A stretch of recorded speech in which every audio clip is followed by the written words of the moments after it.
Ooh, a spicy question. I because love the writing is sort of everything, right? Like you kind of can fix plot holes, but if the writing isn't So some there, readers love that, and some readers are like, but I wanted more of this. So it's kind of a gamble. Hello and welcome back to the Right and Wrong podcast. On today's episode, I am joined by science fiction and fantasy author from Sydney, Australia, Jeremy Szal. Hello. Hello, Jamie. Thank you very much for having me on. Thanks for joining me. Let's jump right in. And we always start with the latest publication, which is the third book in the common saga, Wolfskin, which came out in March of this year. Tell us a little bit about the series as a whole and this latest entry. Absolutely. So the book is about the DNA of an extinct alien race. It gets used as a drug to make people get high on adrenaline and violence. So the main character basically goes to war to fight this Star Wars-esque empire that's slowly gnawing its way through the galaxy.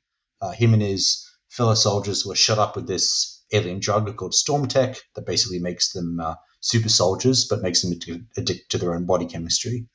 And so, obviously won the war, but came back riddled with PTSD and trauma and living in a body that is working against him.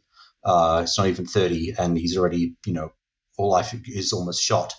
And his body chemistry is so wide against him that, for example, he cannot think about, he'll see someone holding a gun and he cannot think about too long about, look at it for too long because his body will make him snatch the gun out of someone's hand and press it into the neck and fire just for the adrenaline rush. It will make him go and steal something valuable that he doesn't need and doesn't want because it craves that it's an addiction, it's a drug. So life is obviously not easy. But then he gets a call and it turns out that his fellow squad mates are being murdered and that his younger estranged brother is a prime suspect. And so he has to go and find out what's going on, but then it becomes a choice between doing right by your flesh and blood family, the one that doesn't want to starve you, and the people who are not your flesh and blood family, but they are your brothers and sisters who got you through hell, who stood by you through your worst moments and who, helped you survive basically. And so, it becomes this, the actual family versus found family. And to do right by one, he has to betray the other. And so that's the whole emotional core of the story. And yet the more he investigates, the more addicted to the drug he becomes. And so it's basically things go from bad to worse as they do in most of these stories. And so, that's it's not about who is killing these people. It's about, I know, like you basically know who is the guilty party almost immediately on, but it's about, what's happening, what's the larger conspiracy behind this.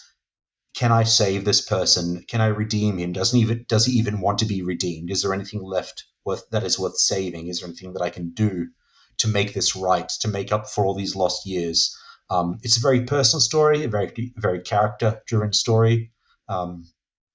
It's basically my attempt at mashing up some of my favorite series, which in this case is like Mass Effect and Red Rising and Altered Carbon, things like that. And the stories get more and more space opera and more epic and weirder and more alien as they go along. And by the time the third book rolls around, we have been plunged into an intergalactic war because it turns out that those aliens that the drug comes from, the Stormtech comes from, they're not exactly extinct and they're not exactly friendly. And there are some very bad people who want to bring them back. And so we get this very wide-reaching, wide-scale conflict, and yet we don't lose sight of the emotional core of the story, which is the relationship between these two brothers who have been torn apart and are trying to build something together again, and the relationship between the central cast and how they survive the ongoing terror. It is and I'm immensely proud of it. These books, especially the third book, was pretty challenging to write. But I started writing it when I was 21, I think, the first book, Stormblood, 2016. And now I'm 30, and the third book has been published and is out. And yeah, I'm very happy that it's finally out. The story is done. Okay, so this is the final book in the series. It is. Okay. Do you think you'll revisit this, or is this like this universe, maybe do like spin-offs or anything like that? Or do you think this is like you're happy with where it is and that's where you're going to leave it? I think that I will do, like, I will definitely write shorter fiction and like novellas and little side projects within the universe, because I think I set things up deliberately so that it could contain a multitude of stories. I mean, I wrote it in such a way that if I wanted to, I could spend the rest of my life writing nothing but stories in this universe. I mean, it's a space opera. There's there's infinite possibilities and events and things that could happen. I mean, the galaxy is the limit. Yeah. And there's enough, characters and factions and various things like that to let it happen. But I don't think I will see myself, for now at least, writing another novel in this universe. And I don't think, because I need a change of scenery, and I certainly don't think that I would ever write about the same character or the same cast of characters. I think like the story is for that character is done. For Vakov, the main character, it's done. I've placed him and his the people around him in a place where I'm happy with, and I'm satisfied that everything's wrapped up. And I think that chewing the cud, dragging it out would ruin it a little bit. I think there's something to be said about the finality of trilogies and the 3-act structure that it allows you to do. And I think that it's very rare that the 5th or 6th or 7th book in a series is better than the 1st or 2nd or 3rd. There are exceptions, certainly, but I think that when you go past book 3, I feel like you need to have a very good reason to do so. And at least for me, and I don't feel like I could justify it even if I wanted to. And at the moment, I don't want to. So yeah, I agree with that. I think there's a real joy in something ending really well. I get this so much I play a lot of video games, and you play like a bit like a single player which has like a very fixed storyline, and it starts and it ends, and I'm kind of happy with that, and I'm like, that was such a great experience, and I think so fondly on it. But when you play a game that's this sort of open-ended, open world, do whatever you want, you can keep going for hundreds and hundreds of hours, I find that I'll peter out on that. And then my memories thinking back to it was like, did I enjoy that? I can't remember, because I just ended up becoming sort of just a thing that I did and not like a story that I was immersed in. Yeah. I feel like there's a lot of, no, it does. I feel like as well on the video game metaphor that I often feel when I complete the main story and I know I've wrapped things up, the world feels a little bit empty now that I know that the main story is done and I'm just tidying up the side things. Yeah. It feels like there's something hollow about it. Like it doesn't feel like there's anything propelling me forward. Again, there are exceptions. The Witcher 3 and Cyberpunk 2077 have some of the best side quests I've known in video games. In fact, I think that in some cases they're better than the main quest lines. I think with Witcher that's true, yeah. For certainly, yeah. And there are certainly games that it's so much fun to go and explore different factions and see what comes along. But I do feel that there is a certain false extension with those games, and you just feel like, okay, what am I actually doing here? Like that drive that kept me going, that led me having the story continuing on, like it's kind of gone. I mean, there are certainly games where I actually delay doing the final mission or go up and tidy up all the side missions, because I know that once the credits roll, that something will have inadvertently changed, and I'll be like, yeah, okay, it's time to move on now. Yeah, I agree with that.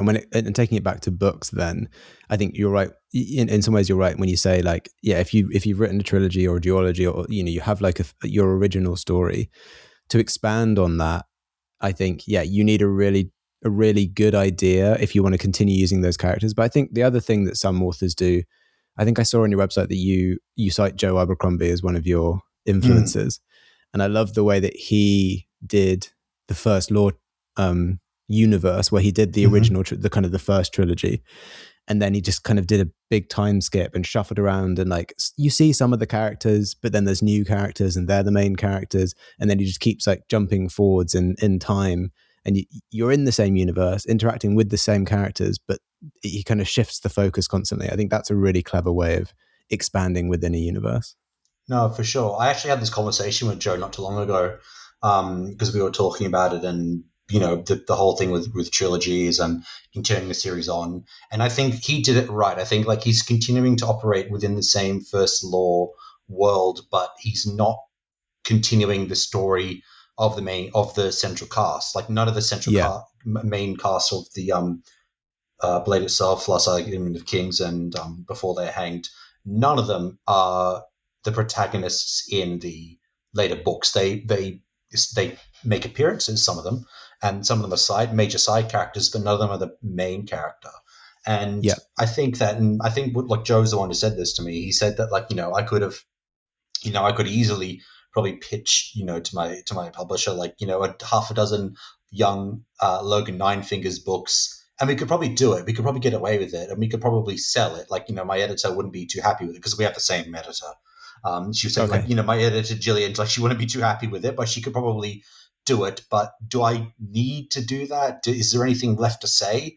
And I said to him, look, I honestly don't think so. Like, I think that, like, does the world even need, another one of these dozen books? Like, I don't think so. I mean, if you don't feel like you have anything left to say, then what are you actually doing? I mean, I think that if the author wants to do it and they have a reason, then they absolutely should. I mean, just this week, it was announced that Veronica Roth, the author of the Divergent series, is going back to that world and is writing a fourth book.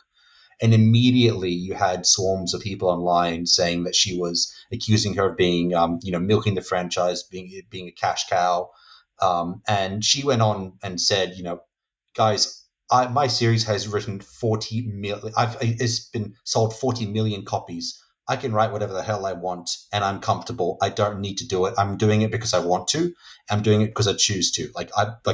She's had 3 movies come out, and God knows how many translations. So she's in a position where she has the freedom to do what she wants to do. And so the fact that she's choosing to do a fourth book after all these years, I'm sure that she actually has a story to tell, and that she has a good reason to do so.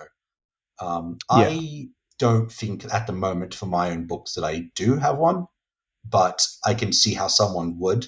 But it all depends on the book, on the series, because I have no idea what Veronica's going to choose to do with her fourth book. But I do know that if Joe were to bring out a Logan Nine Fingers book, I'd be like, really, Joe? I mean, you need to. And I'm only saying this because I know that Joe, we talked about it and he agrees with me, and he hasn't done a young Logan Nine Fingers book because he's got other stories to tell, and he's got fantastic stories and so many more opportunities, and his books are fantastic. Like The Devils is one of the best books of last year. And I think that it was great because it was totally new, and it was he was working from a blank slate, and so there was nothing to build off of, and he did that fantastically. Yeah, I think prequels are especially precarious because with a character like Logan Nine Fingers as well, the mystery of everything that happened in when he was younger, and that you get kind of snippets of it as people mention these stories when you're reading them, that it would be so hard for him to write something that would be in line with what all of the readers have like separately imagined that journey to be like for him. So it would just be hard to please everyone with that prequel. Of course. I mean, don't get me wrong. I would love to have more Glockner. I mean, who wouldn't? But I think that there's only so much spice you can have. And while, Glockner's one of the best characters in fantasy fiction, I don't know that continuing on with this retreading the same steps is necessarily something that we need. And I mean, Joe hasn't written any more books with Glockner as a protagonist. He's written them as a side character.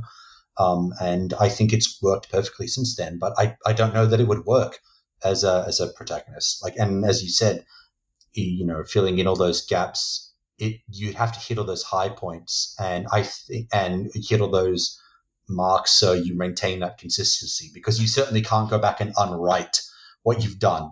And especially if some of those choices are contradictory in nature, or you have to sometimes write your way through these very big narrative obstacles that you've set for yourself.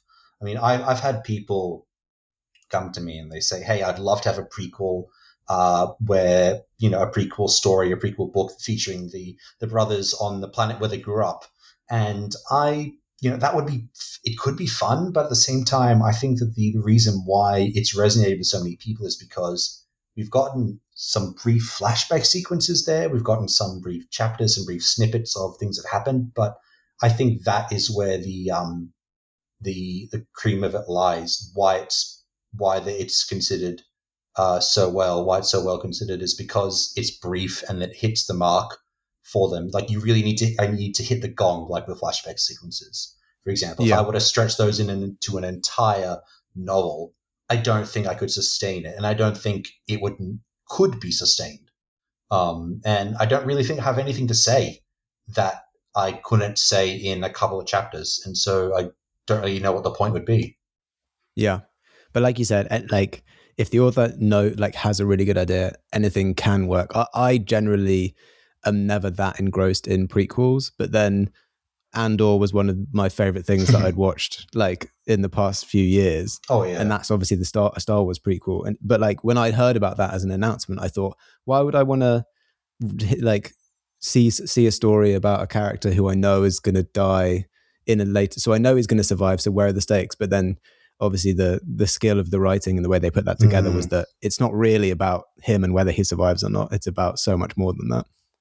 Yeah, I think the reason why Andor worked, besides having some of the best writers working today all working together to make Star Wars for adults, and I don't just mean more swearing or sex or anything like that, but like the Empire are actually terrifying. The main characters are adults who make concrete decisions, that the motifs and ethos and mores about revolutions and fighting against the Empire and fascism are all so well orchestrated and so well explained and so well thought out. All the decisions have emotional weight and gravitas, and that you actually feel the impact of these decisions that these characters make and how it has ripple effects throughout the Empire. It's also, all that aside, it's also written by a different cast of people than the people who made Rogue One. And it is also doesn't take place before episode 1, right? I mean, like Phantom Menace. So it doesn't take place 10,000 years before then, focusing on a totally different cast of people. You're like, oh, well, okay, that's interesting, but what is the narrative hook here? But because it can be slotted into these events that we know, I think that it somehow is the exception. I think that, the fact that it's certainly well written is certainly in its favor, but I feel like the fact that it was a different cast of people who are going off and doing it is certainly something that can't be discounted. If George Lucas came along tomorrow and was like, oh, actually, there was this other thing that happened before Phantom Menace, or this thing that happened before episodes 4 and 5, I think we would all collectively roll our eyes and say, really, George? Really? You couldn't have done this decades ago? Really? Yeah. I think you're right. So to conclude that, which was a great little chat, I could keep going for days. You, for now, you're gonna kind of take a breath, take a step back from this universe, but there's a good chance that you'll write some sort of other bits around at a later date. Yeah, I mean, I already have 1 or 2 shorts that I've got rough drafts of. I'm sitting on my hard drive, not completed yet, but I've got ideas brewing, but nothing concrete, and I'm certainly not in a hurry because I've got other projects that I'm working on, and there are unfortunately only so many hours in the day. And despite being a science fiction writer, I have not found a way to add hours to those days. Okay, right. We're striving to. We need to find out what Brandon Sanderson's secret is, because he's definitely adding hours to the days somewhere. Oh, for sure. The state of time and space does not affect Sanderson. He is on his own plane of existence. Yeah, absolutely. Before we head over to the cabin, I did want to ask about you. You worked as an editor for the Hugo Award-winning StarShipSofa. Tell us a bit about that. I'm not too familiar with the StarShipSofa. So first of all, what is it? What's the service? What are you guys offering? So with StarShipSofa, every single week for many, many, many years, and continuing to this day, we would play a short story in audio form.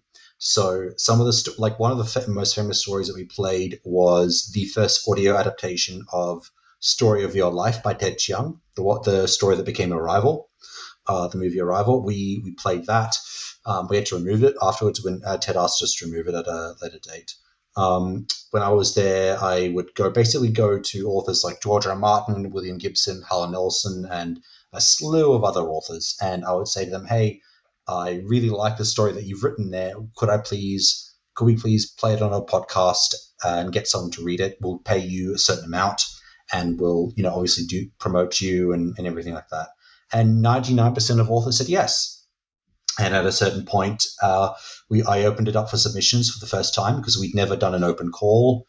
It was only solicitations until then, and I would basically go and select from the slush pile, and I would select the stories that I liked, and that I would go and either buy them, or sometimes I would go and say to the author, look, I feel like we're not quite there yet. Here are some suggested changes that I think would benefit the story. If you're willing to work on this with me, then then I'd like to take another look, or I'll work, or I'll make these changes with you. And if we're both happy with it, we'll proceed. And I was fortunate enough that about 24 authors wanted to do that with me. Like I never had an author turn me down in that way. I think I was like 17, 18 when I started working there. Wow. I was still in university at the time. I think it was like just before my 19th birthday, when George R. R. Martin offered to agreed to let us play one of his stories. And the story that we played, Men of Greywater Station, at the time it was not available online. It had never been reprinted. It was a story that was written in the 70s. It was published in an anthology, and that was it. We had to hunt down a copy, buy a hand copy, still rare copy, and we did it. We got it to the audio narrator, and he went and read it online, and George liked it, and he said as much in his blog. And that, I tell you now, that was a highlight of my career, at the editing career. And I don't think the only thing that's topped that is when, for episode 500, I reached out to Harlan Ellison by phone and asked him if we could reprint one of his stories. And if you know anything about Harlan Ellison, is that he was notoriously cranky and verbally violent, and had, he basically, if words are bullets, the man was a machine gun, just spewing ammunition across the battlefield, shattering into anyone within earshot or out of earshot. He was quite a character, and he talked my ear off for about 10 minutes about one of the morality clauses in the contract, because he was like, well, I don't want to be held accountable because some halfwit with a stutter in 200 years' time gets annoyed with gets offended by the word and digs my body up and drags it to court to persecute me. And I was like, yes, okay, sir, we'll remove it, sir.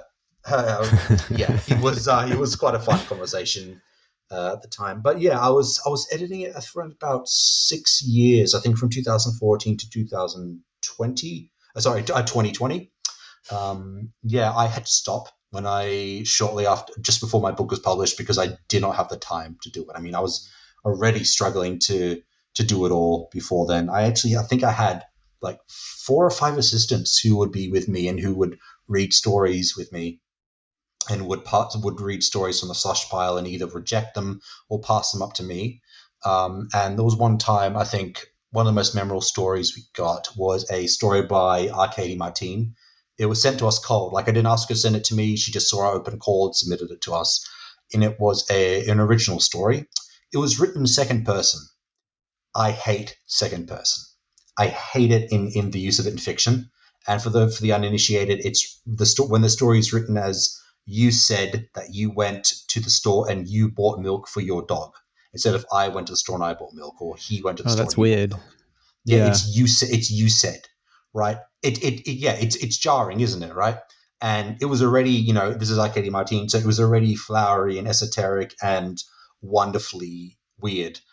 I didn't know what to do with it. I was like, I don't like the voice is jarring to me, but I can't reject it. I just can't. I wrestled with it for weeks. I sent it to two of my assistants, and I said to them, "What's going on here? Is this right? Like, what's going on? Like, am I seeing things?"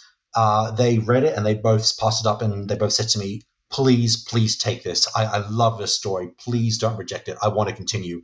And eventually I actually had to buy it because I was like, no, I got to run this. I can't let this one go. And so we played it, and it's the only story in second person I've ever purchased, ever run. And I told Arcady this when I met her in Seattle last year, and she said, I'm really glad you did because I couldn't sell that story anywhere else. So I'm glad you bought it. And I'm so glad I bought it too.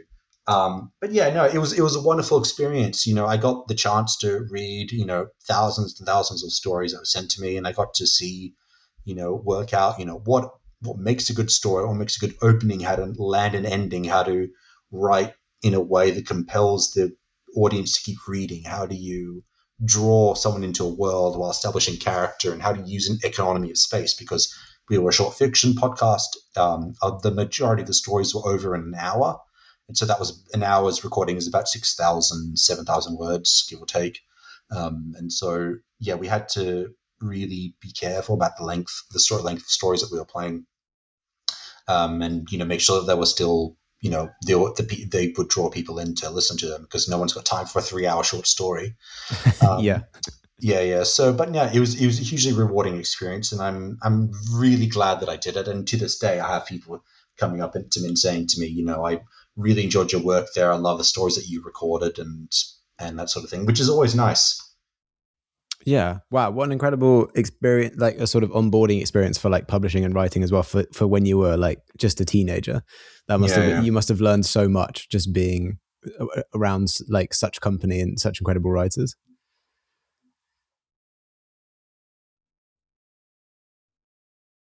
Wow.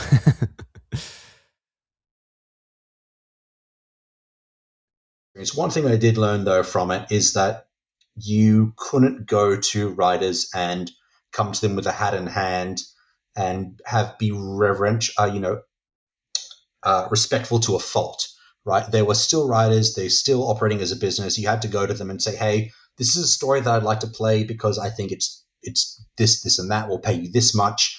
Let's talk, right? You couldn't go to them and say, please, sir, may I have this story? Because then they'd say, well, who the hell are you, right? What do you want from me? What's your scam here, right? I would always go to them, and admittedly, I'd made a little bit of mistakes when I started off, but I spoke to some other editors, and they gave me a few guidelines and said, yeah, this is the way you need to approach people when speaking with them and when soliciting fiction and talking to their editors, and this is how you convince them to sell your work. This is how you have a conversation. And I'm still really grateful for that experience. And I think that's part of the reason why I've, kind of thrived sometimes in the community, and why I continue to know people who I've worked with over the years, because I've built those relationships up. Yeah. Incredible. A great experience, for like a growing writer and lover of literature. We are at the point in the episode where I ask you, Jeremy, if you were snowed in at a cozy woodland cabin in the middle of nowhere, which book would you hope to have with you? Would it be cheating to say an iPad so I could have unlimited amount of books? Yes. yeah, fair enough. Any of the Red Rising, I'm going to cheat again and say like the Red Rising trilogy. I would, those are my favorite books by far. I've learned so much from them as a writer and as a person and as a reader. I can read them endlessly. There's so much depth to them, even in the cadence of the prose, even the rhythm of the language that's used. There's so much for me to gain from them, and so I think if I was snowed up, I would definitely be curling up with that trilogy, with those books. I presume you're talking about the trilogy. Yeah. You could bind those into one book. It would be chunky, but I'm sure you could glue those together. Yeah, I'm pretty sure that even those, the three, like they're still shorter than some of the Game of Thrones books. So you could make it work. I mean, they're definitely shorter than the Stormlight books. So yeah. Awesome. That's a great choice. I'm a huge fan of Red Rising as well. I am still hoping for some kind of adaptation, but it keeps being stuck up in production. So next up, we are going to get into some more craft bits and chat about the writing process and more about Jeremy's journey and experiences with publishing. That will be in the extended episode, which you can find at www.patreon.com/rightandwrong. Well, my editor did go back and make me add all the U's back in. So Oh. Okay. So it's a sensitive subject for you. Awesome. Listen, that brings us to the end of the episode. It's been so interesting chatting with you. Thank you so much, Jeremy, for coming on and telling us all about your kind of writing and publishing adventures and your latest book to cap off the trilogy, Wolfskin, which is out right now in all the usual places for anyone listening who wants to buy it. Thank you so much. It's been great. Yeah, Morris, thank you so much for having me, Jamie. It was a true pleasure. Yes, it's been so fun. And for anyone listening, if you want to keep up with what Jeremy is doing, you can find him on Twitter, Instagram, and Blue Sky at Jeremy Szal, or you can head over to his website, jeremyszal.com. As I said, Wolfskin is out right now, so you can go and get it at your local bookstore. To support this podcast, like, follow, and subscribe. Join the Patreon for ad-free extended episodes, and check out my other podcasts, The Chosen Ones and Other Tropes. Thanks again to Jeremy, and thanks to everyone listening. We will catch you on the next episode.